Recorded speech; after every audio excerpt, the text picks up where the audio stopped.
October 5, 2003, Kaflia Bay, Alaska, the most remote wilderness on Earth. 46-year-old Timothy Treadwell sits outside his tent in the gathering dusk, completely alone except for his terrified girlfriend and 1,000 pounds of starving grizzly bear that has decided these humans have stayed too long in his territory. The video camera runs silently, lens cap on, capturing only sound. In 6 minutes, it will record the most horrifying wildlife attack in history. 6 minutes of pure terror, as two people discover that 13 years of living with bears means nothing when hunger meets opportunity in the Alaskan wilderness. This is the story of a man who believed he could speak to bears, who thought love could tame apex predators, who died learning that nature recognizes no special relationships, no spiritual connections, no human exceptions to the laws of survival. Timothy Treadwell wasn't just another wildlife enthusiast. He was a man obsessed, consumed by a belief that he had achieved something no human had ever accomplished: genuine friendship with the world's most dangerous predators.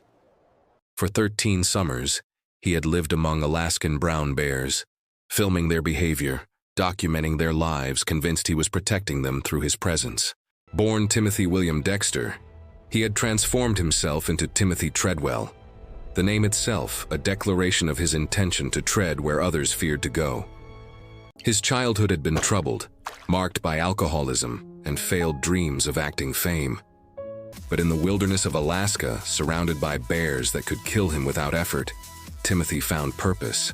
"I will die for these animals," he declared in his videos, never realizing how literally those words would prove to be. His transformation from struggling actor to self-proclaimed bear expert was complete and total.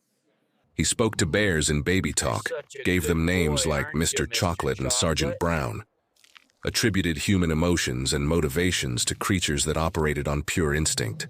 To Timothy, bears weren't dangerous predators. They were misunderstood friends who needed his protection. Wildlife biologists who encountered Timothy's work were horrified by his complete disregard for basic safety principles. He thought bears were people in bear costumes, one expert would later say. But Timothy dismissed their warnings as jealousy from academics who didn't understand his special gift. His girlfriend, Amie Huguenard, was different. At 37, she was a physician's assistant who understood risk and consequence in ways Timothy never could. She was afraid of bears, terrified actually, but she loved Timothy enough to join him on what would become their final expedition. Kaflia Bay in October is a place where death lurks behind every alderbush. This is brown bear country, at its most dangerous late-season feeding time, when massive males compete desperately for the salmon runs that will determine whether they survive hibernation. Timothy chose the worst possible campsite in this deadly landscape, at the convergence of multiple bear trails, surrounded by active salmon spawning areas, in thick brush that provided zero visibility and no escape routes. It was a location so obviously dangerous that experienced guides wouldn't camp there under any circumstances. But Timothy wasn't experienced. He was delusional.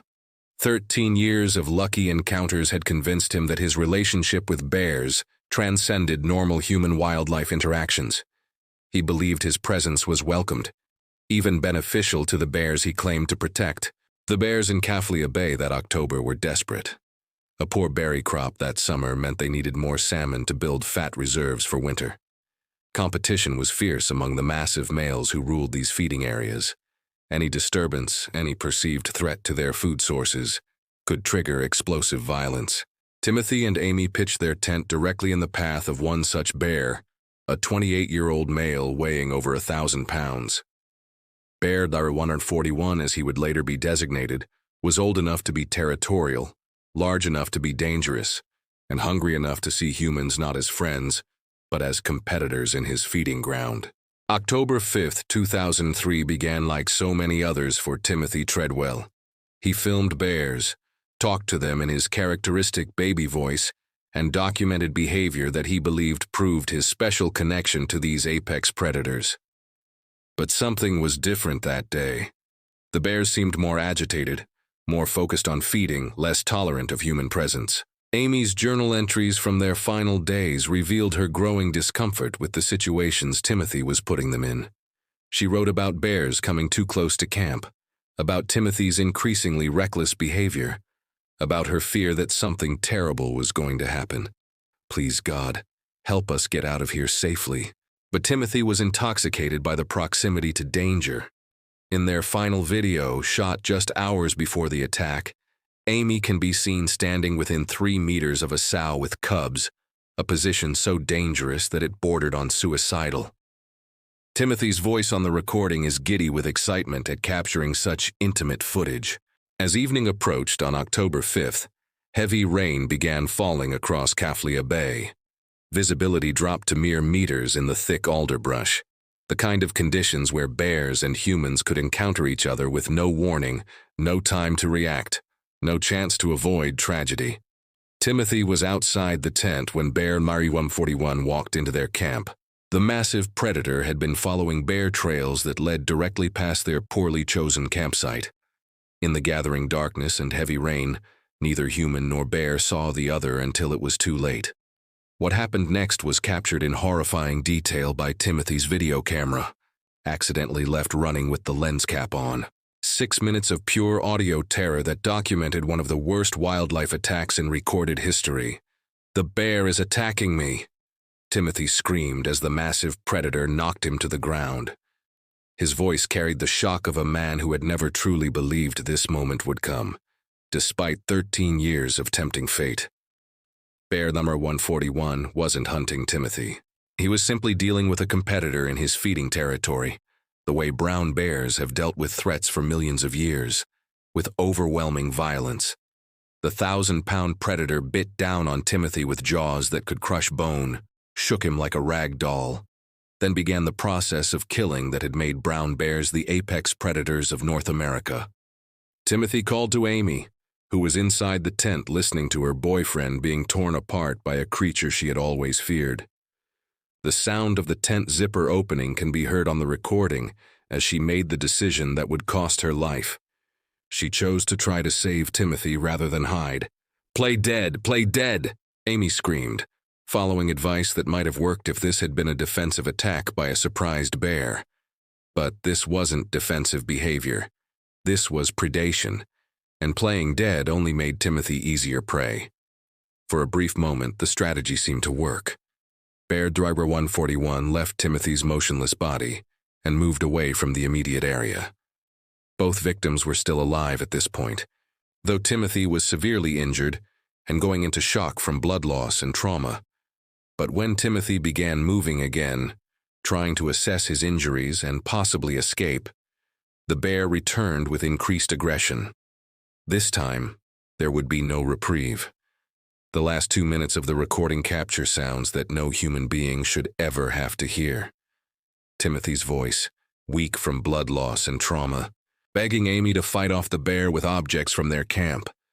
Amie's desperate screams as she tried to drive away a predator that outweighed her by 800 pounds. "Hit it with something," Timothy pleaded, his voice barely recognizable from the injuries the bear had already inflicted. But what could a 120-pound woman do against a creature designed by evolution to kill elk and moose? "Fight! Fight!" Amie screamed back, throwing camping equipment at the massive bear, her voice carrying 13 years' worth of suppressed terror finally released. But her desperate attempts to save Timothy only drew the bear's attention to her. Around the 5-minute mark, Timothy's voice disappeared from the recording. Whether he died then or simply lost consciousness, investigators would never know. But Amie's screams continued until the 6-minute tape ran out, documenting her final moments of terror as she faced the same fate that had claimed her boyfriend. Bear the Over 141 killed Timothy quickly. His experience with human prey was limited, but his instincts for killing were perfect. Amie's death took longer, the terrified physician's assistant fighting desperately for a life she had never wanted to risk in the first place. When the tape ended, both Timothy Treadwell and Amie Huguenard were dead. The man who had spent 13 years convinced that bears were his friends had learned the truth too late to save himself or the woman who loved him. Pilot Willie Fulton arrived at Katmai Bay the next morning to pick up Timothy and Amie for their scheduled departure. What he found instead was a scene from a nightmare. Their tent was flattened but intact, Their belongings were scattered across the campsite, and sitting on what appeared to be human remains was the largest brown bear Fulton had ever seen. Bear number 141 refused to leave his kill despite low airplane flyovers. The massive predator had cached Amie's body near the tent and was feeding on Timothy's remains scattered down a bear trail. He showed no fear of the airplane, no inclination to abandon his meal, no recognition that he had done anything unusual by killing 2 humans. The rescue team that arrived later that day faced the horrifying task of recovering what remained of 2 people while dealing with an aggressive bear that considered them additional threats to his food source. Bear number 141 charged the rescuers and was shot 11 times before dying within 5 meters of the humans he was trying to drive away. The necropsy of Bear number 141 revealed 25 pounds of human remains in his stomach. Muscle, skin, bone fragments from both victims. Dark blonde hair 45 centimeters long that was likely Amie's. Clothing fragments, rib bones, vertebrae. The clinical inventory of 2 lives reduced to stomach contents. Timothy's remains, what could be found of them, weighed just 28 pounds. The bear had consumed most of his torso, scattered his limbs down a game trail, left his head bearing massive trauma from jaws that had crushed his skull like an eggshell. After 13 years of believing bears were his friends, Timothy Treadwell had become bear food. The investigation that followed revealed the full scope of Timothy's fatal delusions. His campsite was situated in the worst possible location, directly on bear trails during peak feeding season. He had left small amounts of food in his tent, creating an attractant for hungry bears. He carried no defensive weapons, no bear spray, no means of protecting himself or Amie from the predators he claimed to understand. Most damning of all, park officials discovered that Timothy's 13 years of protecting bears had actually made them more dangerous to other humans. His constant presence had habituated some bears to human activity, making them more likely to approach campsites and less afraid of people in general. The bears Timothy died trying to protect were killed because of his poor decisions. Bear 141 and a younger bear that approached the rescue scene were both shot. Their deaths direct consequences of Timothy's refusal to follow basic safety protocols in bear country. Amie Huguenard died because she trusted Timothy's expertise with bears.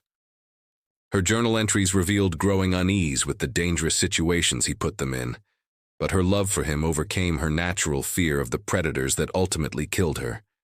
She died trying to save a man whose delusions had doomed them both. Timothy Treadwell's death became a cautionary tale told around the world, thanks in part to Werner Herzog's documentary, Grizzly Man. But the most chilling aspect of the story remains the 6-minute audio recording that captured every moment of the attack.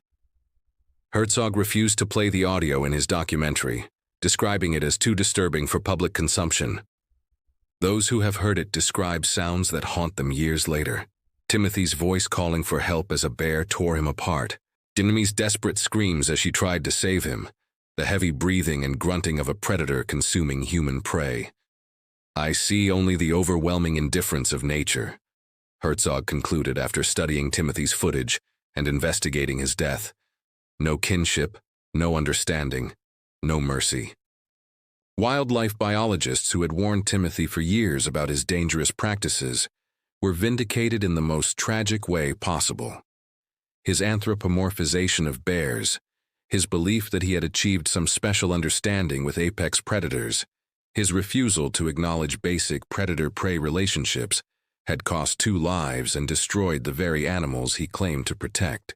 Timothy Treadwell spent 13 years believing he was special, that his love for bears created a bond that transcended the natural order. He died learning that nature recognizes no such bonds, no spiritual connections, no human exceptions to the laws of survival. His final performance was captured on audio 6 minutes of terror that revealed the truth about wild animals that Timothy had spent more than a decade denying. Bears are not people in bear costumes. They are not spiritual guides or misunderstood friends. They are apex predators that kill efficiently and without mercy when their instincts tell them to. Amie Huguenard died because she loved a man whose delusions endangered them both. Her final moments, fighting desperately to save Timothy from a bear she had always feared, represented the ultimate cost of his 13-year fantasy about human-bear relationships. On October 5, 2003, Timothy Treadwell entered bear country for the last time. He went in believing he was among friends who understood and protected him. He stayed as food for a predator that had never been his friend, had never understood him, and had always been waiting for the right moment to remind him what apex predators truly are. The 6-minute recording of his death remains the most disturbing wildlife attack audio ever captured, a permanent testament to what happens when human delusion meets natural reality. Timothy's voice calling desperately for help as Bear Dubber 141 tore him apart serves as the final word in his 13-year argument with wildlife experts who had tried to save his life. He was wrong. They were right. And 2 people died because love, no matter how sincere, cannot change what evolution spent millions of years creating. Perfect killing machines that recognize no friends among their prey. The bears of Kaflia Bay continue their ancient cycles of feeding and hibernation, indifferent to the human tragedy that unfolded there. Nature moved on as it always does, leaving only a 6-minute audio recording to document the final moments of a man who believed he was special, proven wrong in the most brutal way imaginable. Timothy Treadwell died as he lived, convinced that bears could love him back.